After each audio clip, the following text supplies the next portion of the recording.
Oh, I see a lot of pig tracks here and other tracks. This has definitely been torn up by the pigs. And that's where we're at. We're where the pigs are.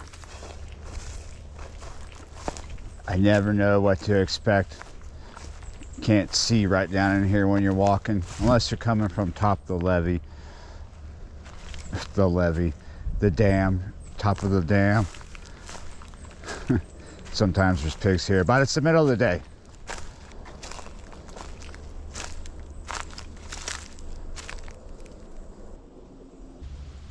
Welcome back to M Hood Fishing, everybody. Even though we're still in a drought and there's no flow through here, thought I'd come back down here because it's the middle of the day, windy up on the lake, and there's not much going on. So hopefully that'll all change around sunset and I'll be back up there. But I thought this is a perfect place to go. It's out of the wind. These fish are probably going to hit stuff, even though it's not like a major feeding cycle, but it is around solar noon. Yeah, you're right. I thought I would just come down here and mess with the ultralights, target spotties, you know, spotted bass. There's a lot of them here. There's also largemouth down here, but spotted bass are usually pretty dominant here. There's shoe pick as well, but I don't think I'm going to be targeting those. It's spotted bass and panfish. We may find crappie here because sometimes they hear, but no promises, so don't hold your breath. It's probably gills and spots. So I brought 2 ultralights, in fact. Almost just showed up with 1, but I thought, let's bring 2. They are ultralight after all, so not much to carry them. We're gonna drop our depth down a little bit to about 1.5 feet, almost 2 feet. And this soft plastic I have on, it's a Bobby Garland. That's who makes this, but I can't remember what it's called. I was using this up in the lake where the water's a little cleaner, less cloudy. I was using it up there, but in low light situations, rather dark. It's just got that chartreuse and then clear body with some purple flake, different types of flake, silver I think and purple. It's on a 148 ounce jig head. I think it might be worth a try even here. Look at the water quality. Murky, orangey, probably that bacteria, iron oxidizing bacteria staining the water. It's a bit stagnant. There is like a bit of a trickle coming through the dam. It's not much to speak of. What happened? Oh no. We got some issues here. Let me figure that out. What has happened here is I had a loose loop, obviously. It happens sometimes with mono when you're jigging a lot on a cork, and it got sucked up in there, right? Whenever you have to do this on the bank, make sure you're standing in a position to where if you drop stuff, it's not going to go down into the depths, into the void or the water. And there's not too many loose parts here, so, but some reels, there may be things small, but usually these days there's not.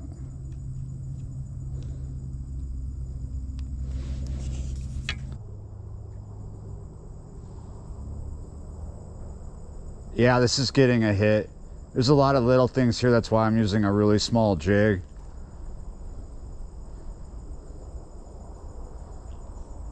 Fish are pretty much trapped. There's a sill. See right here? See that sill? They'd have to do some athletics to get past it, jump over it. So anything that's over there is trapped over there right now. And then there's going to be stuff here around these rocks. This can be snaggy, but there are fish here.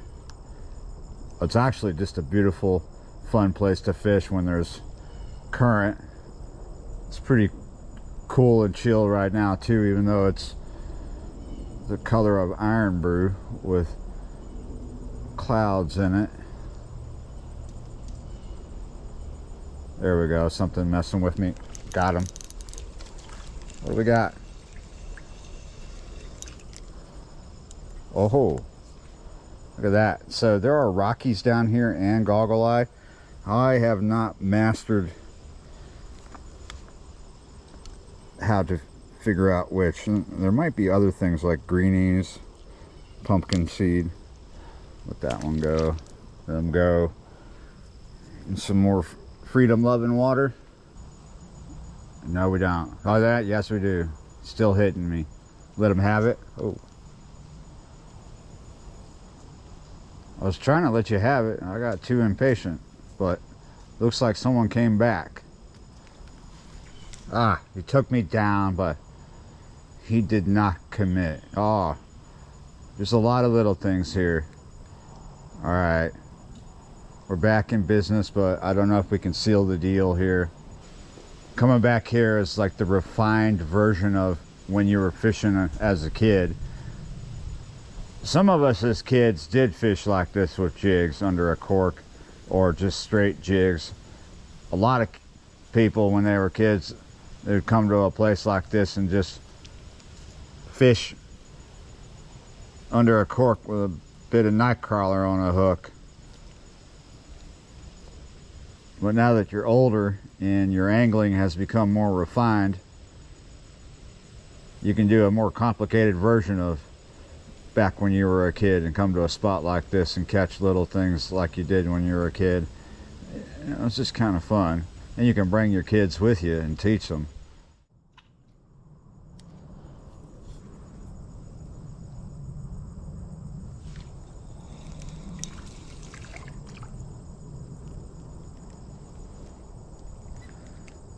That was quick. I had one that I lost. As soon as I put this in and the cork stopped bobbing from dropping into the water, it boom was motorboating around. And yeah, you're right, it's the whole reason why I have a really small jig on, and a light jig too at that. The lead on there is really light and the hook is small, so we can pick up whatever's hitting us, unless it's just an inch or two.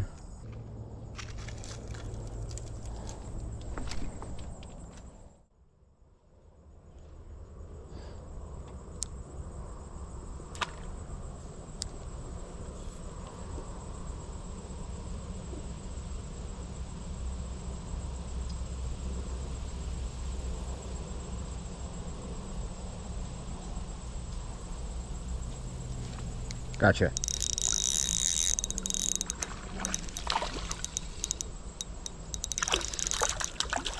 That's 6 pound test.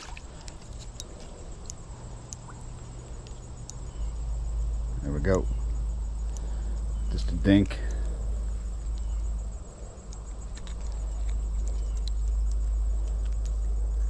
It's a spotty. You feel the tooth pattern.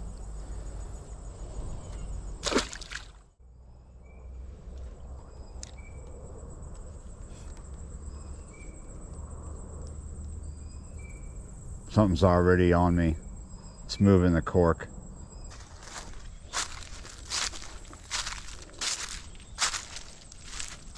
I wanted to come see just how shallow it is where Keys is coming out of here.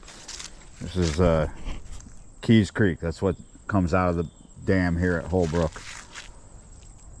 This bit right here, this is pulled out deep, right? It's always deeper than what's leaving. This shallows up as it leaves, but then there's some places in the bend, some pools, some depths, right, that can be worth fishing if you can get to them. But not too far back behind here, it goes to private property. There's actually looks like water flowing out right up there past that log from that bank there.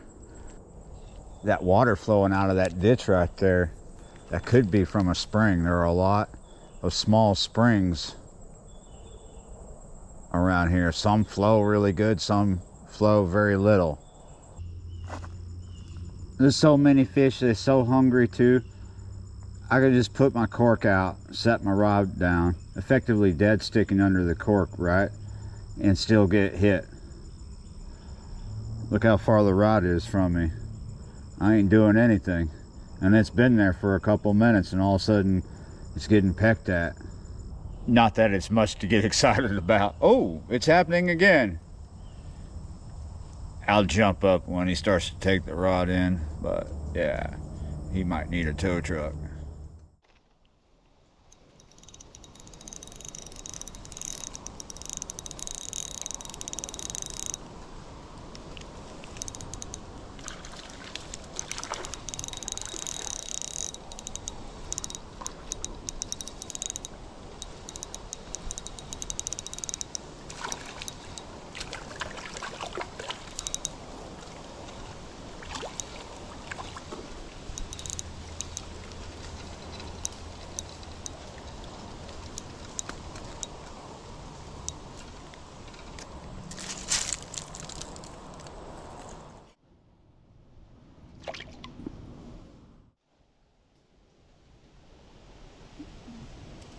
It took so much of a beating, it is beat.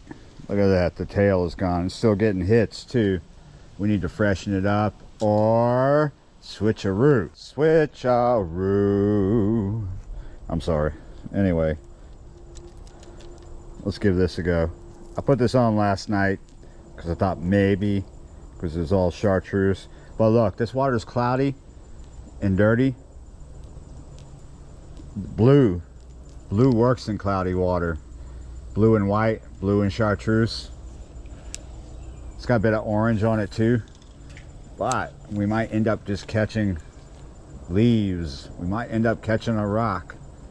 And the other thing I will say, it might be too fast of a bait for right there. See, we already got a leaf. Anyway, it's not like a really deep diver. It's not a deep diver at all. It just goes right underneath the surface, maybe a couple of feet. So we're probably good for snags. We're not going to hit any quick, but there are a lot of leaves. It might work better. Oh, it works better right here. Yeah, that was a perch too, so it's going to work. Yes, this was sent to me by a subscriber. I never thought it would work too good down there in southeast Louisiana. A little too fired up, but this water is nowhere near as dirty, even though it looks pretty dirty back here. But I'm referring to everything in general. Like, we go up top the dam and look at Holbrook. That is like, in comparison to this, crystal clear, but it's not. It's Texas tea. It's stained, right? But it's not super dark. And because we're in a drought, the water up above us, oh, it's pretty clean because no runoff, no muddy runoff has been coming into it for a while, so it's cleaned up. You can get away with lighter color baits during low light and dark situations. Darker baits.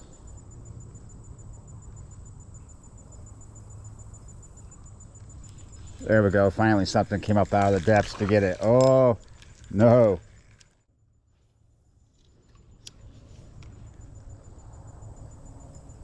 I don't know if that was a spotty or a largemouth, but it was definitely a bass, and we have caught some leaves and we're not tracking right.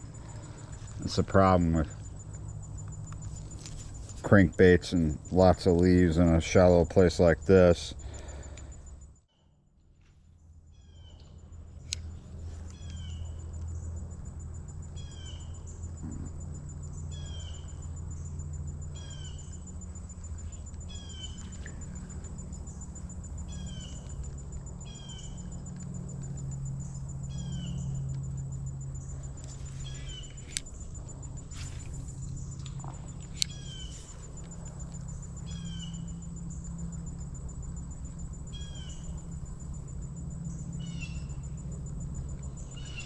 Finally, gotcha.